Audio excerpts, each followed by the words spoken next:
Semoga dengan pembacaan ayat-ayat suci Al-Quran tadi kita semua yang hadir mendapatkan cucuran rahmat dari Allah Subhanahu wa Ta'ala. Amin amin ya rabbal alamin.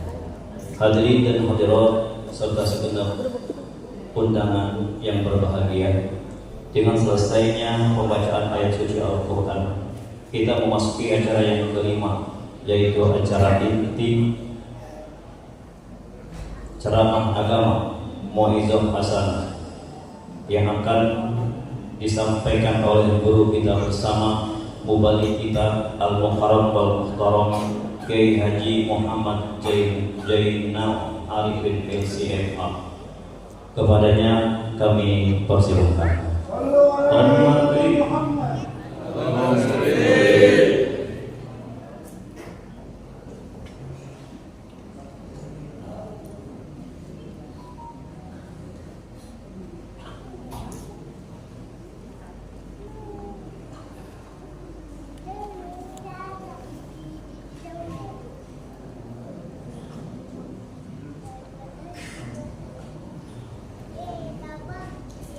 Bismillahirrahmanirrahim. Assalamualaikum warahmatullahi wabarakatuh. Waalaikumsalam.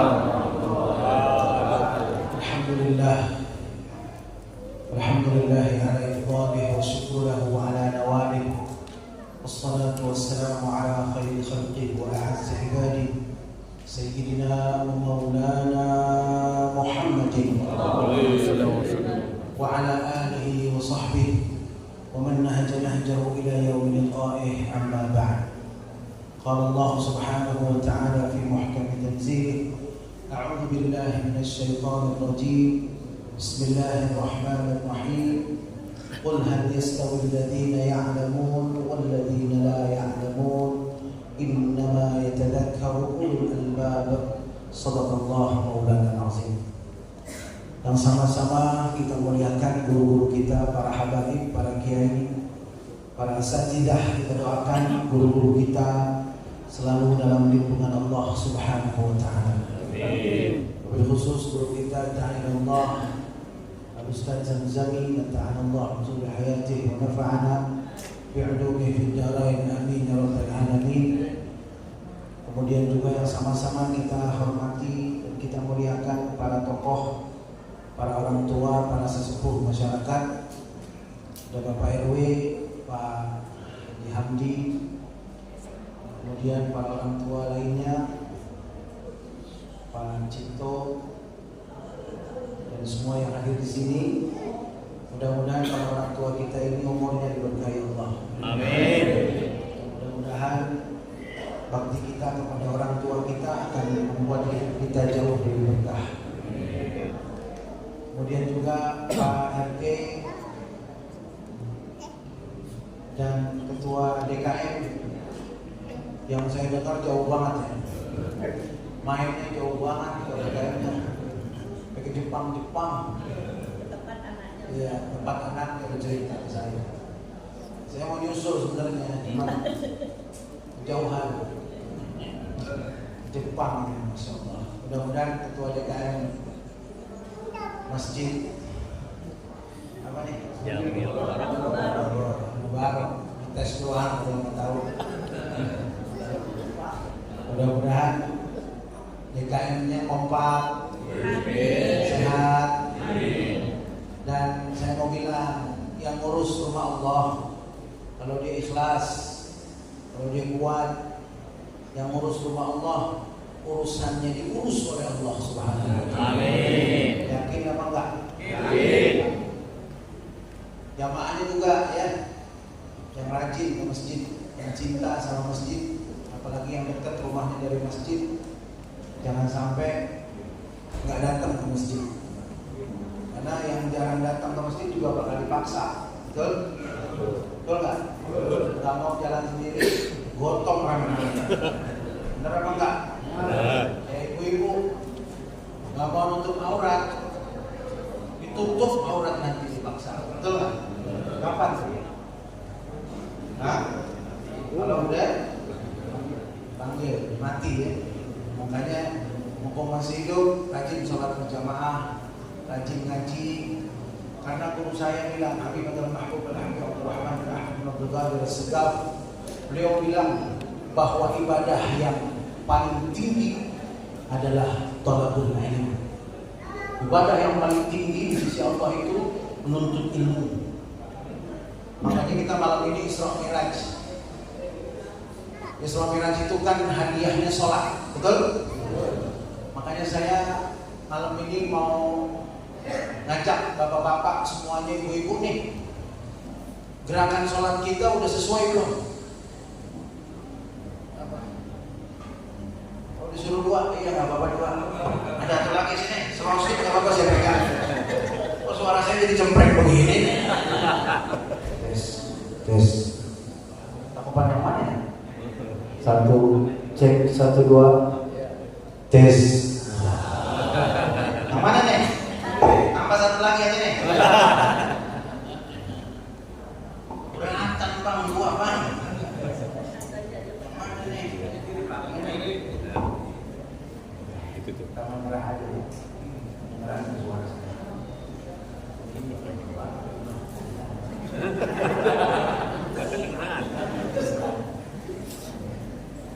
Mana hilang bang?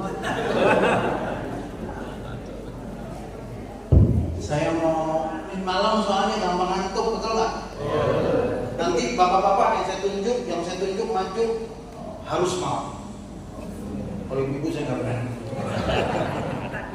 Saya mau ngajarin gerakan sholat aja. Setuju apa enggak? Setuju apa enggak? Kira-kira manfaat apa enggak? Nanti filosofinya luar biasa. Luar biasa. Waktunya singkat kalau kita gali filosofinya luar biasa. Baik.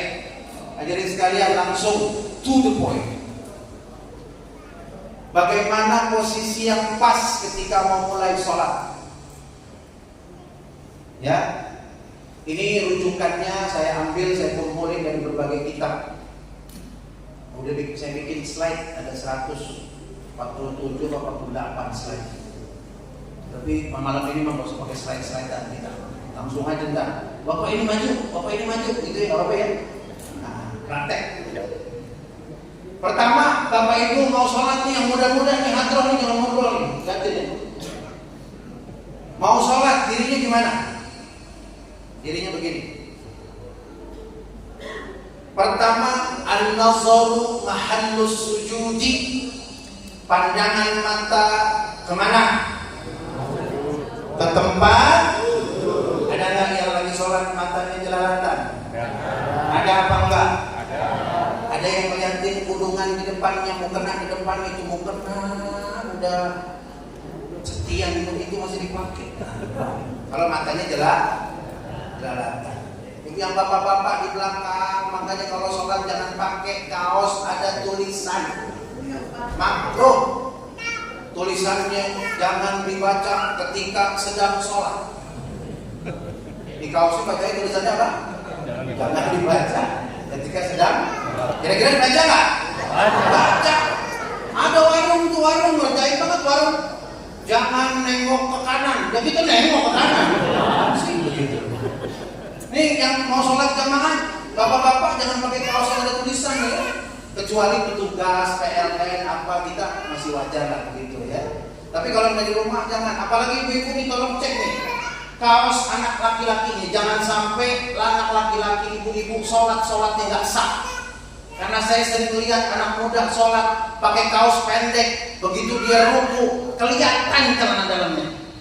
Benar apa enggak? Bapak-bapak pernah lihat nggak?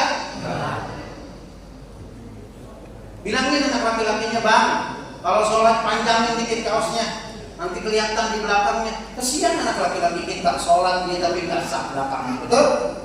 Saya mah yang ngomongnya real-real aja. Nah, ketika mau sholat, ini mata ke tempat sujud. Filosofinya luar biasa. Fokus kepada tempat kita sujud. Mau dagang, mau ngantor, kalau udah waktunya fokus kepada Allah. Cakep nggak begitu? Kira-kira kalau orang fokus di dunia yang sibuk ini dia tetap fokus dalam sujudnya, kira-kira berani nggak dia korupsi? Karena sholat kan rutinitas saja. Allah, gitu doang kan? Betul nggak? Nah, sekarang mau sholat nih, an-nazaru mahallus sujud. Kita lihat ke tempat sujud. Gitu ya. Kemudian tangan, jari-jari. Emang nggak diatur? Ada orang nyebutnya aja di Sidratul Muntaha. Masa sembarangan? Ya. Dalam fikih sholat itu jari itu ada 3 macam. Ada ad-dhammu rapat, at-tafriju renggang, al-irsalu relax. Kalau lagi mau sholat begini, ini tangannya bukan ad-dhammu, tidak dirapatkan, wala tafriju, tidak direnggangkan, tapi al-irsal, relax. Tangannya matanya kemana Pak? Tempat. Coba sambil saya terangin, Bapak Ibu tangkap tuh hikmah-hikmahnya ya. Tangan kita relax. Lanjut lagi ke kaki. Nah ini ke kaki. Hadirin, yang afdol kalau kita berdiri mau sholat, ini jari-jarinya semuanya menghadap ke arah kiblat. Kebanyakan Bapak Ibu kalau sholat, yang kaki kanan mencongnya ke, betul? Mencong ke yang kiri, jadi begini, betul nggak? Saya tanya, sah nggak sholatnya? Sah nggak sholatnya? Sah nggak? Kok ini nggak jelas coba?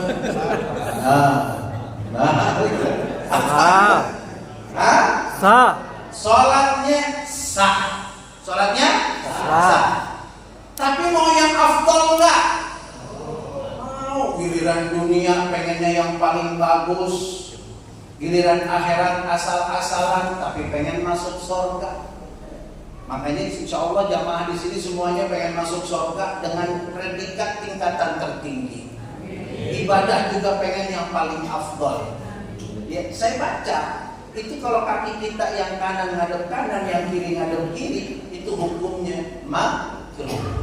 Hukumnya apa Pak? Makruh. Jadi yang bagus itu gimana? Lurus ke depan. Jari-jari kita semuanya ngadep ke arah kiblat. Dari awal tuh semuanya dihadapkan ke kiblat. Mata ke tempat sujud, jari-jari kaki menghadap ke arah kiblat. Berapa jarak kakinya? Ada yang begini gede, ada nggak? Mengengkang begini, ada? Ada ya? Ada yang nyari-nyari kaki? Ada? Sebelahnya lagi cantengan gitu. Senut. Ada Pak ya? Ada. Kita kalau sholat nggak usah nyalahin orang, ya. Yang ngengkang gini, biarin ya, biarin. Nah kita yang sekarang yang benar gimana nih? Yang benar dalam madhab Imam Syafi'i, jarak kaki kita berdiri itu sibrun, 1 jengkal. Jadi kalau Imam Syafi'i sholatnya jangan begini. Begini ada kan ya sholat begini? Berarti bukan Imam Syafi'i. Tapi boleh nggak kita salahin? Oh, yang neraka nih sholatnya begini nih. Boleh nggak? Jangan. Kita mau pokoknya fokus di diri kita aja. Kita ngaji belajar bukan untuk nilai orang, betul? Berarti jaraknya berapa Pak? 1 jengkal. Kira-kira 1 jengkal. Ya. Jadi pada saat posisi berdiri, mata menghadap ke arah tempat sujud, tangan jari-jari rileks, tidak dirapatkan. Kemudian kedua, jari-jari kaki lurus menghadap kiblat, jaraknya 1 jengkal. Kira-kira bisa dipahami? Coba Pak maju ke depan.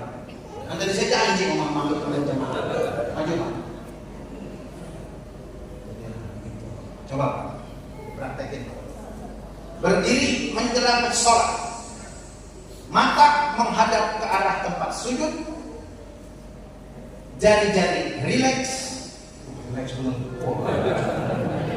Pembangunan rileks. Kemudian, masya Allah, jari kakinya lurus kan nih? Lurus betul, masya Allah, lurus ada kiblat. Kemudian jaraknya coba Pak diukur, ada nggak sejengkal? Nah iya, nggak harus pas banget. Masa tiap sholat, mau sholat gitu.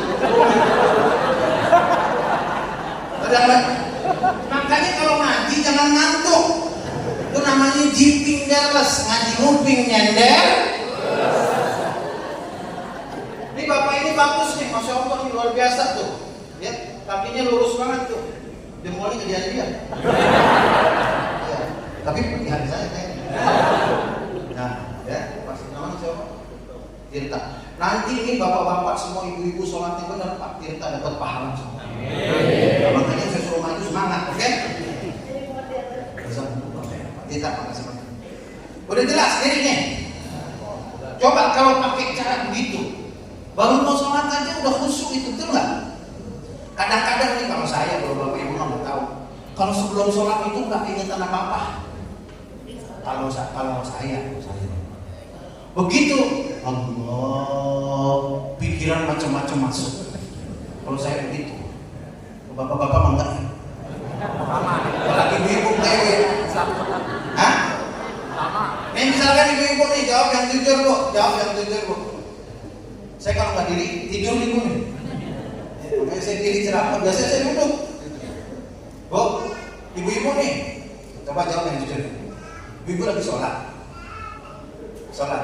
Terus ibu-ibu barusan naruh gurame goreng. Gurame terbang, tahu nggak gurame terbang? Iya, naruh gurame terbang baru anget-anget ditaruh di meja. Ibu-ibu langsung sholat tuh. Allahu Akbar. Nah, kita lagi mau makan bareng. Begitu lagi sholat, meong. Terus ibu-ibu ingat itu gurame terbang belum disangkutin. Belum ditaruh tutupin apa? Jawab yang jujur bu. Ingat sholat, ingat gurame. Yang jujur jawab bu. Gitu. Ya, tapi kalau kita dirinya begini, saya ngerasain. Setan tuh rada susah. Gitu. Mau narik pikiran kita, karena kita fokus mata ke sini. Minimal pada saat diri, ada saat kita khusyuk. Shallu ala Nabi Muhammad. Ya kan? Ya. Makanya banyak yang nanya, Pak Kiai gimana sih cara sholat khusyuk? Nomor 1, benerin dulu gerakannya. Ya, mudah-mudahan malam ini pulang bawa oleh-oleh. Saya nggak bakal pakai salam Pak. 10. Ya enggak bakal pakai salam. Kalau mau undang lagi. Gini ya, lurus ya. Berdiri udah jelas nih. Udah jelas belum? Jelas. Sekarang apa? Takbiratul. Yang banyak bagaimana takbiratul ihram? Gitu kan? Gini. Yang segeran dikit. Yang ngantuk gimana?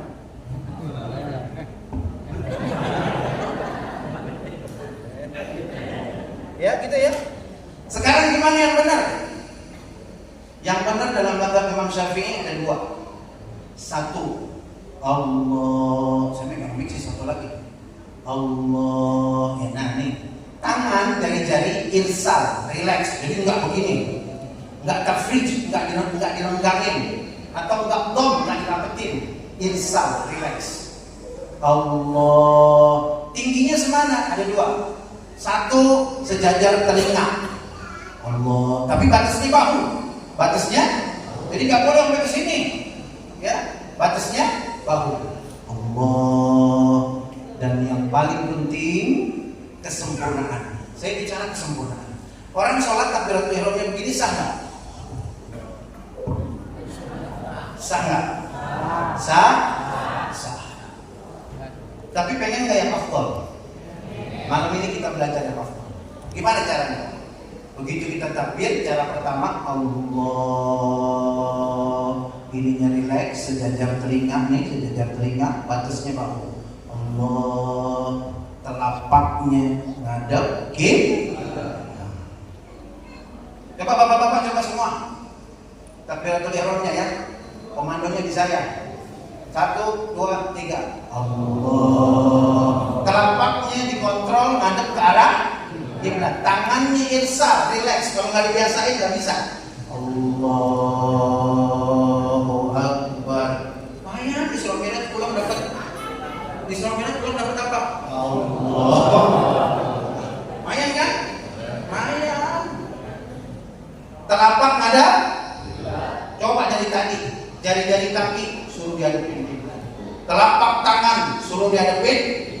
Karena setelah sholat kita nggak lagi ngadep kiblat. Betul? Setelah sholat ada yang ngadep ke warung, benar nggak? Ada yang ngadep ke kantor.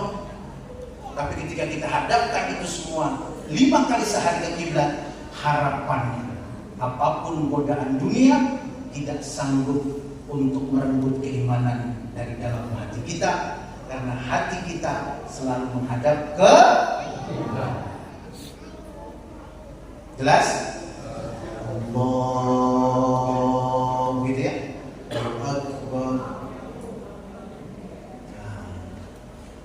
Yang kedua, sejajar bahu. Allah di sini. Kalau tadi kan di kuping, sekarang di Allah. Tapi telapaknya ada kiblat. Allahu Akbar. Banyak saya lihat takbiratul ihramnya telapaknya nggak tahu ngadep kemana. Ya, ngadepnya umumnya ngadepnya banyak nggak begini? Banyak nggak? Banyak. Saya tanya, sah nggak sholatnya? Sah. Salahin nggak? Jangan salahin. Yang begini sah, yang begini sah, yang begini benar, yang begini benar, yang salah? Maksudnya benar itu sah ya, tapi kalau yang paling benar kan yang hadap ke arah kiblat begitu. Jadi sholat itu kan harusnya bikin orang tidak mau melakukan kemungkaran kan? Inna sholata tanha 'anil fahsya'i wal munkar. Kenapa kok orang sholat ada yang korupsi? Karena dia sudah jadi rutinitas. Padahal kalau kita coba ini resapi filosofinya ya, telapak tangan kita menghadap ke arah kiblat. Kalau dia fahami itu maksudnya, mustahil dia mau menerima uang haram. Betul? Betul nggak? Rakyat sengsara karena apa? Karena apa rakyat sengsara?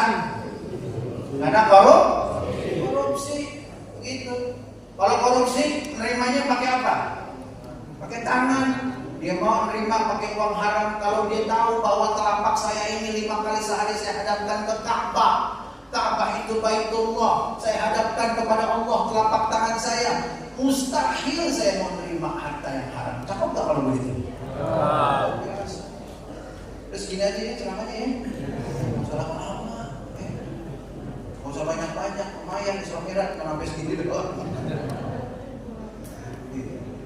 Kalau sedekah udah banyak yang benar sedekah. Cuma banyak yang salahnya begini. Ada nggak yang begini? Ada nggak yang begini?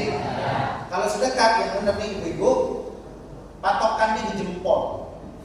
Patokannya di jempol. Kalau Imam Syafi'i ada 3. Terus ada namanya yang bawahnya namanya rashun. Namanya apa Pak? Rashun. Kalau kita apa nih namanya? Yang ini nih. Pergelangan. Tapi bagian bawah ini rashun namanya. Rashun.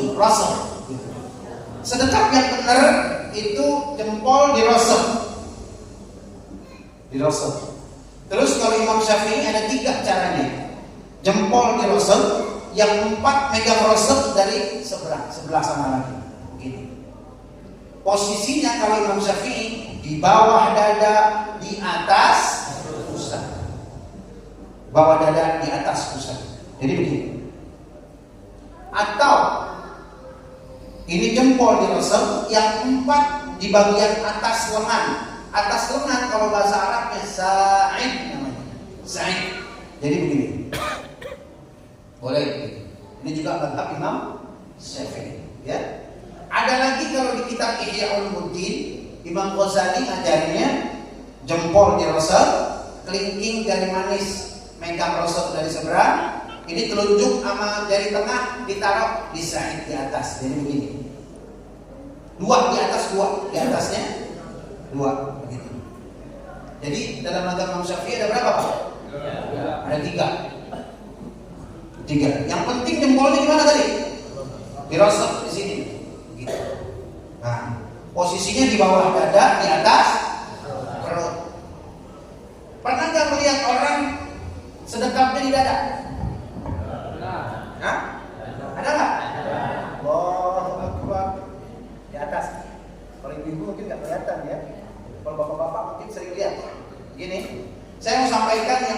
letaknya di atas dada, bukan mazhab Maliki, bukan mazhab Hanafi, bukan mazhab Syafi'i, bukan mazhab Hambali.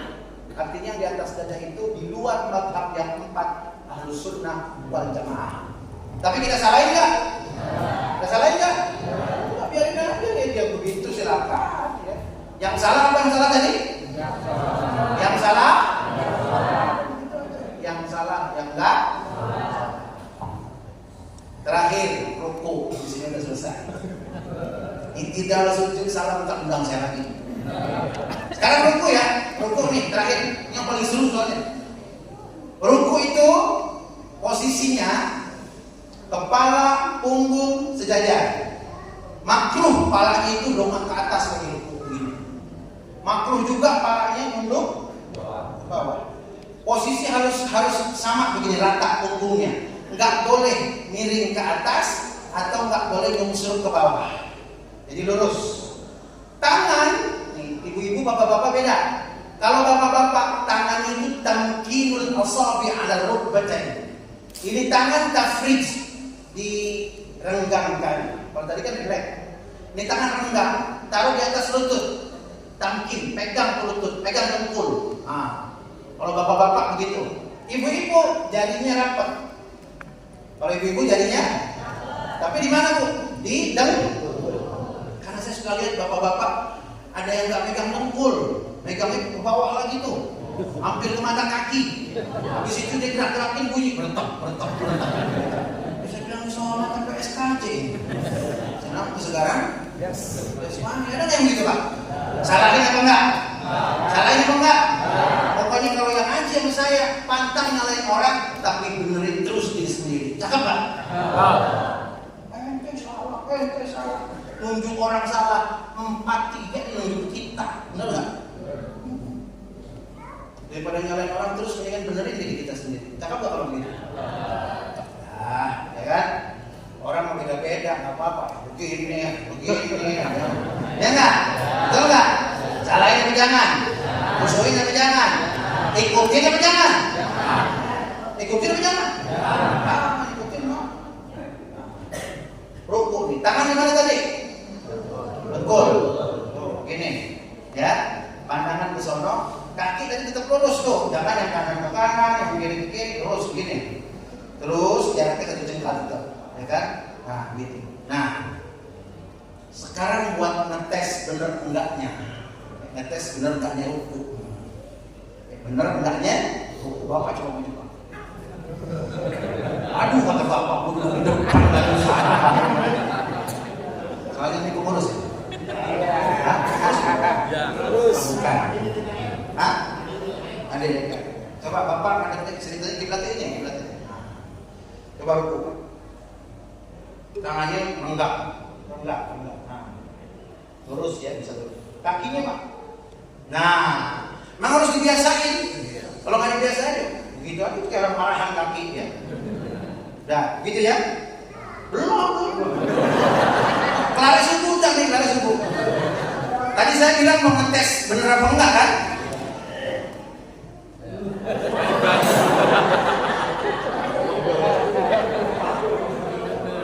Yang pertama saya nggak tanggung jawab kalau masjid basah.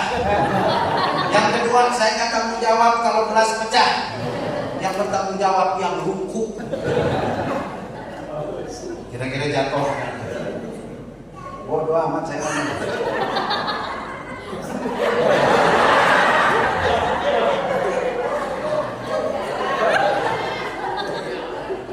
Jatuh Pak? Berarti lulus gak?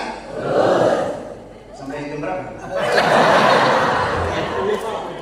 Makasih Pak. Pak siapa nama Pak?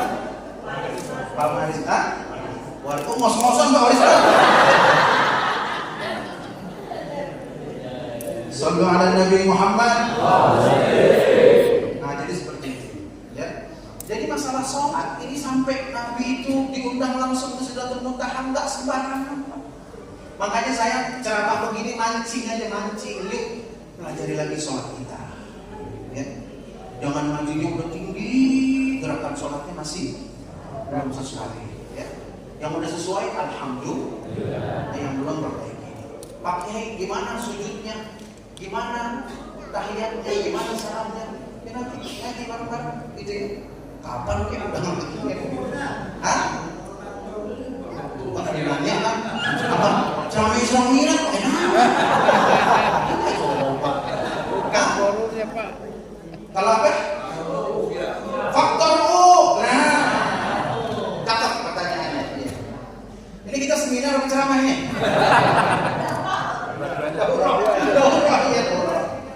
Kalau faktor U, Pak Kiai, saya kalau kaki saya lempengin, senat-senut di pinggang. Kaki kiri kelempengin, gemeter tengkul. Faktor U. Faktor U karena udah jalannya masing-masing. Kaki kanan sudah menempuh jalan masing-masing. Kaki kiri tidak mau lagi bersama dengan kaki kanan. Karena paha juga udah mulai lenggang. Faktor U. Hadirin, manfaatnya ngaji begitu. Saya baca di kitab Mukhtar Al-Hadits An-Nabawiyah wal Hikam Al-Muhammadiyah.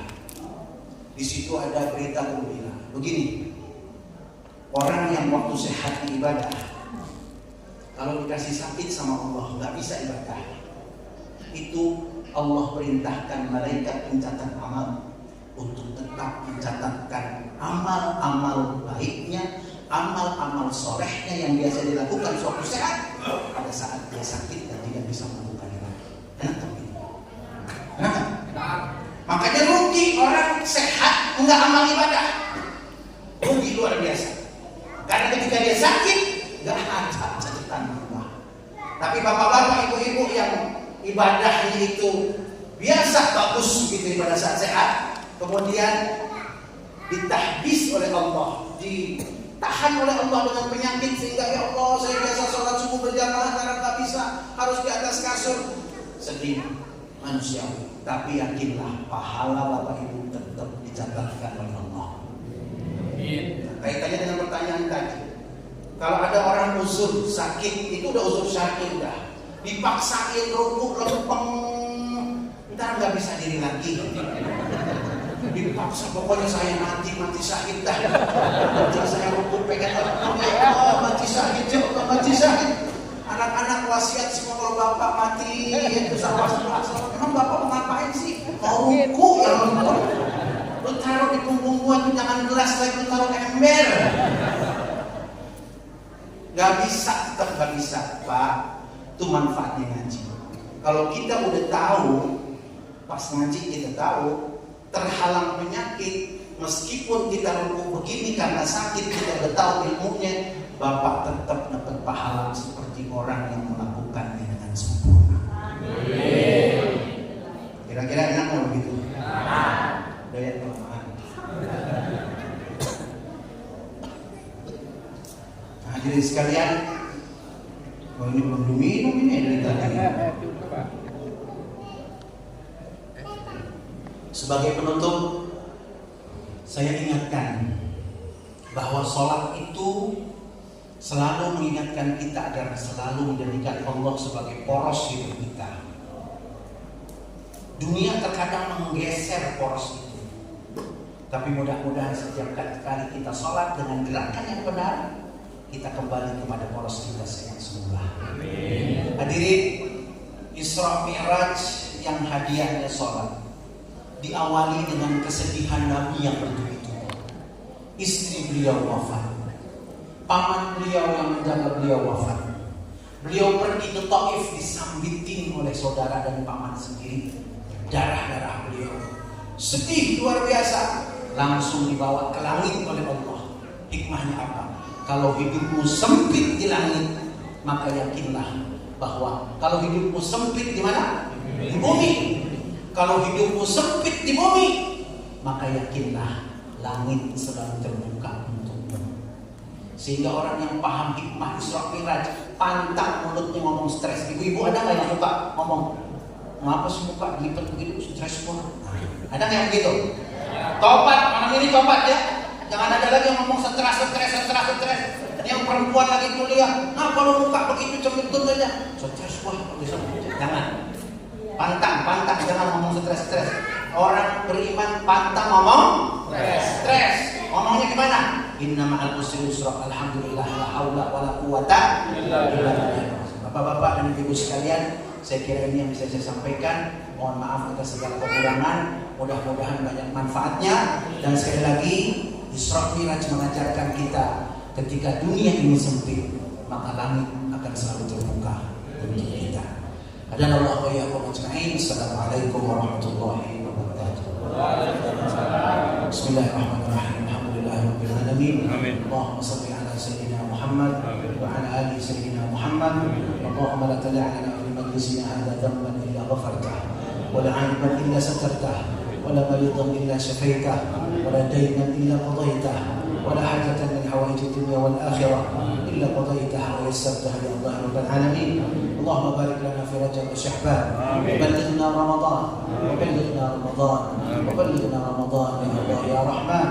اللهم بلغنا واهلنا وذرياتنا وجماعتنا وتلامذتنا ومحبين حج بيت الله الحرام وزيارة قبر رسول الله صلى الله عليه وسلم برحمتك وتكرارا يا الله رب العالمين.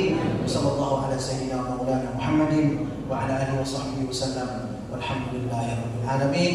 والسلام عليكم ورحمة الله وبركاته.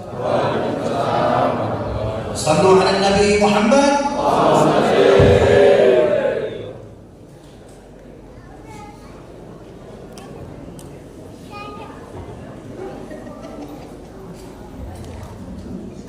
Demikian ceramah agama yang penuh dengan hikmah dan mutiara yang sangat berharga bagi kehidupan kita.